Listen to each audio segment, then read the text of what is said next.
My name is Diane. Sitting now in the cozy warmth of my new home, looking at the wedding photos on the wall, I'm reminded of the Christmas that changed everything. It was the moment I finally found the courage to stand up to my family, and it was a turning point I never saw coming. That Christmas started like any other. I walked into my parents' house, my heart pounding with excitement. I was 36, and for the first time in my life, I had two pieces of news that I thought would make my family see me in a new light. My boyfriend, Kyle, had proposed during a trip to the beach in September, slipping a beautiful ring on my finger as the sun set. And just a month ago, I'd been promoted to senior project manager at my tech startup, a position I'd worked tirelessly for over the past 5 years. My father, Robert, greeted me at the door with a hug. He asked about my work, and for a brief moment, I felt a glimmer of hope. Then my mother, Evelyn, appeared. She was wearing the silk scarf I'd bought her last year. Her eyes scanned me from head to toe, and she sneered, "Why are you wearing that dull suit? It makes you look so plain." I tried to brush it off with a smile, but her words stung. In the living room, my older brother Ethan sat on the couch, showing off his new sports car keys. He was a successful stockbroker, always the center of my mother's attention. My younger sister, Lily, was twirling around in her designer dress, talking about her upcoming fashion show in Paris. She was a budding fashion designer, and my mother couldn't stop gushing about her talent. I placed my carefully wrapped gifts under the tree, my purse holding the velvet ring box. I took a deep breath, trying to calm my nerves. I'd thought this Christmas would be different, that my news would finally matter. But as I watched my family, I knew deep down that I was just the afterthought, always in the shadow of my siblings. Growing up in a wealthy family in the suburbs, I'd always felt like I didn't fit in. Ethan was the responsible one, the one who always followed the rules and got the best grades. Lily was the creative one, the free spirit who could do no wrong in my mother's eyes.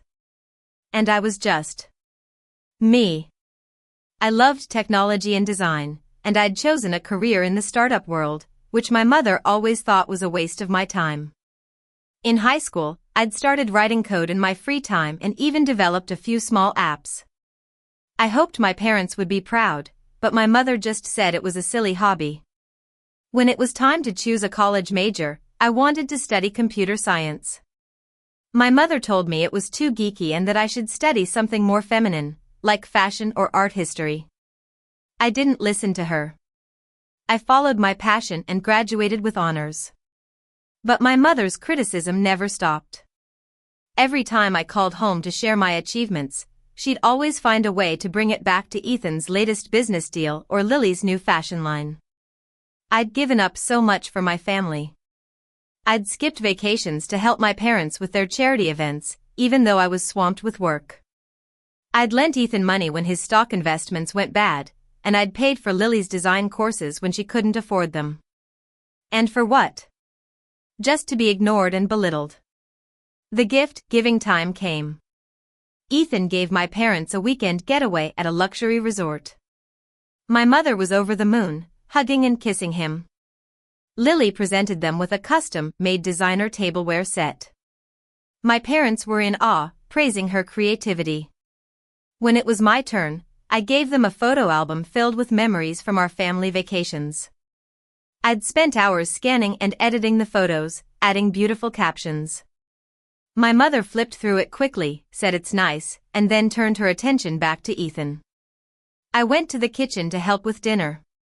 The smell of the roast filled the air, but I couldn't enjoy it. I heard my mother talking to my aunt, Carol. Diane is still working at that little startup.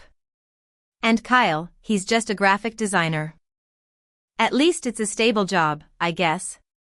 I felt my stomach turn. It wasn't just about me, it was about Kyle, too. He was the one who had always believed in me, supported me through all the tough times. I'd planned to announce my engagement and promotion during dinner, but as the hours passed, I started to doubt myself. What if they just shrugged it off? What if it was just another disappointment? But I knew I couldn't let fear stop me. Finally, during dessert, I took a deep breath. I stood up and said, I have some good news. I've been promoted to senior project manager at my company, and Kyle proposed to me. We're getting married. For a moment, there was silence. Then my father smiled and congratulated me. But my mother's face remained cold. A startup promotion? And a graphic designer? You could have done better, Diane. Ethan and Lily just smirked. My mother then launched into a speech about how Ethan was about to close a multi-million-dollar deal and how Lily's fashion line was getting international attention. And then, the final blow. You're 36, Diane. You're still living in a small apartment, and your job doesn't pay well. You've never really achieved anything significant. You're the biggest disappointment in this family. I felt the tears well up in my eyes, but something inside me snapped. I took out my phone and started scrolling through my bank statements. You want to talk about achievements? Do you know that I've been sending you $2,000 every month for the past 3 years to cover your lifestyle expenses? When Ethan's investments failed, I gave him $5,000 to get back on his feet. And when Lily needed money for her design courses, I paid $3,000. I have all the receipts right here. The room fell silent. My mother's face turned pale. It was just temporary help, she stammered. Temporary? 3 years of temporary help? I've been living paycheck to paycheck, sacrificing my own dreams, so you could all live your perfect lives. And all I've ever gotten from you is criticism and disrespect. I looked at Ethan and Lily. You two never even asked if I needed help. You just assumed I was fine. I did all this because I wanted to be a part of this family, because I hoped that one day you would see my worth. My father looked at my mother in shock. Evelyn, is this true? My mother opened and closed her mouth, unable to find the right words.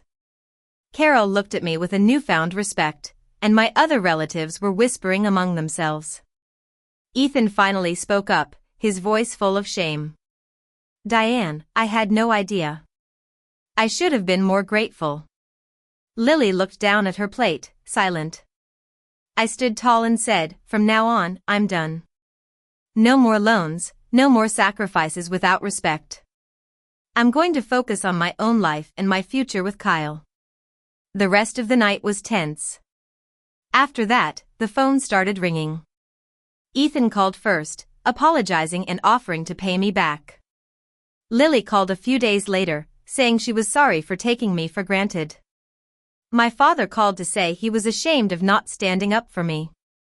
And my mother, she called dozens of times. At first, she was angry, accusing me of ruining the family. Then she started pleading, saying she wanted to make things right. In the following weeks, my father and mother went to a financial counselor. They realized they'd been living beyond their means. My father even took on a part-time job to help with the bills. My life started to change, too. Without the financial and emotional burden, I was able to focus at work. I landed a big project, and my supervisor was so impressed that he mentioned another promotion. Kyle and I started planning our wedding. We decided to keep it small, inviting only the people who truly supported us. 6 months later, we got married at a beautiful beachside inn. My father walked me down the aisle, his eyes full of pride. My mother was there, too, and though her words were still a bit stiff, she told me she was proud of me. As I look back now, I know that standing up for myself was the best thing I could have done. I don't need my mother's constant approval anymore. I've found my own strength, and I'm building a life with Kyle that I love. And though our family relationships will never be perfect, they are real, and that's more than I could have ever hoped for.